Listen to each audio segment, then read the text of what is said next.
बहुत समय पहले की बात है। किसी नगर में ध्यानचंद्र नाम का एक सेठ रहता था। वह बहुत दयालु था। हमेशा उसने दूसरों की मदद की, लेकिन वक्त ने ऐसी करवट ली कि आज यह सेठ खुद गरीब हो गए। एक दिन उस नगर के राजा विक्रमादित्य ने यह घोषणा पूरे नगर में करवा दी कि जो भी व्यक्ति दान पुण्य करते हैं वो अपना पुण्य हमें बताएं और बदले में हमसे इनाम ले जाएं। ध्यानचंद्र की पत्नी ने यह घोषणा सुनी तो उसने सोचा कि हम भी इसका फ़ायदा ले लेते हैं। वैसे भी हम लोग दान पुण्य तो करते ही रहते हैं। ध्यानचंद्र ने जब राजा की घोषणा सुनी तो उसने निश्चय किया कि वह भी राजा के पास जाएगा और अपने दान पुण्य के बारे में बताएगा। अगले दिन ध्यानचंद्र की पत्नी ने ध्यानचंद्र को जाने से पहले टिफिन में खाना भी दे दिया, जिसमें 4 रोटी थी। उसने कहा कि रास्ते में भूख लगेगी तो खा लेना। ध्यानचंद्र राज दरबार की तरफ चल दिया। चलते चलते उसे थकान लग गई तथा भूख भी लग गई, तो वहीं पेड़ के नीचे ध्यानचंद्र बैठ गया। तभी वहाँ पर एक कुतिया और उसके छोटे छोटे 3-4 बच्चे दौड़कर ध्यानचंद्र के पास आते हैं। कुतिया ध्यानचंद्र को देखकर पूंछ हिलाने लगती है। ऐसा लग रहा था कि बेचारी बहुत दुखी हो और खाना मांग रही हो। ध्यानचंद्र को उस कुतिया पर दया आ गई। उसने 2 रोटी निकाली और उस कुतिया को दे दिया। वह काफ़ी भूखी थी, इसलिए उसने जल्दी से उन रोटियों को खा लिया। फिर भी उसकी भूख नहीं मिटी और वह फिर से ध्यानचंद्र को देखते हुए अपनी पूंछ हिलाने लगती है। ध्यानचंद्र सोचता है कि लगता है अभी इसका पेट नहीं भरा। इसके 4-5 बच्चे भी होंगे जो इसका दूध पीते होंगे।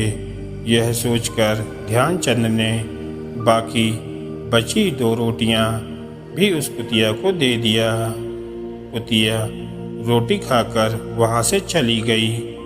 ध्यानचंद्र भूखे पेट ही विक्रमादित्य के राज दरबार में पहुंचता है और उसने अपने पहले किए हुए दान पुण्य के बारे में विक्रमादित्य से बताता है कि जब वह अमीर था तब वह हमेशा भंडारा करवाता था, जिससे भूखों को भोजन मिल जाता था। इसके अलावा उसने पानी पीने के लिए जगह जगह पर हैंडपंप लगवाए। यह सब सुनकर राजा ने कहा कि यह सब तो कुछ भी नहीं है। यदि आपने और कोई दान पुण्य किया हो तो उसे बताइए।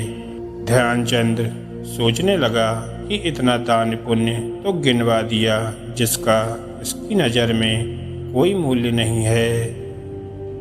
ध्यानचंद्र ने विक्रमादित्य से कहा कि इसके अलावा हमने कोई दान पुण्य नहीं किया, अब हमें चलने की आज्ञा दें। तभी विक्रमादित्य का एक सैनिक आता है और विक्रमादित्य को सुबह वाले दान पुण्य के बारे में बताता है। विक्रमादित्य ने ध्यानचंद्र से कहा कि रुको, आज सुबह जब आप हमारे दरबार में आ रहे थे तभी आपने रास्ते में एक कुतिया को 4 रोटी खिलाई थी। ध्यानचंद्र ने कहा कि हाँ, खिलाई तो थी। राजा विक्रमादित्य ने ध्यानचंद्र से कहा, आपका यह दान हमारी नज़र में सबसे बड़ा दान है।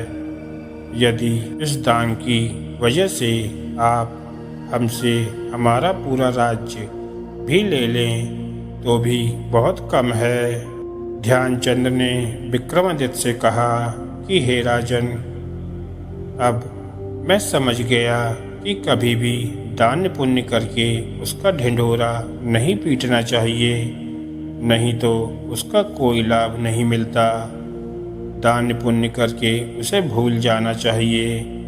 राजा ने ध्यानचंद से कहा कि सेठ जी, आप बिल्कुल सही कह रहे हैं। आपने हमें जो भी दान पुण्य गिनवाए थे उसमें मैं यानी कि आपका अहंकार छुपा हुआ था। ऐसा करने से दान का कोई मतलब नहीं रह जाता है। जो आज आपने दान किया था उस दान को करने के बाद आप उसे भूल गए थे, इसलिए हमारी नज़र में यह आपका सबसे बड़ा दान है।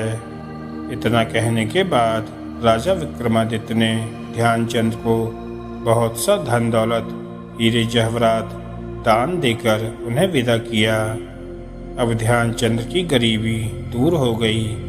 ध्यानचंद ने एक बड़ा सा बंगला बनवाया जिसमें दोनों पति पत्नी सुखपूर्वक रहने लगे।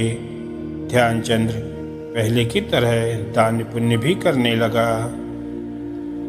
दोस्तों, इस कहानी से हमें यह शिक्षा मिलती है कि प्रत्येक मनुष्य को अपनी क्षमता के अनुसार दान पुण्य करना चाहिए तथा आप जो भी दान पुण्य करें उसको दान करने के बाद आप भूल जाइए। उस दान का ढिंढोरा मत पीटिए कि आज हमने इतने रुपए को दान कर दिया। यदि आप ऐसा करेंगे तो उस दान का पुण्य फल आपको नहीं मिलेगा। धन्यवाद दोस्तों।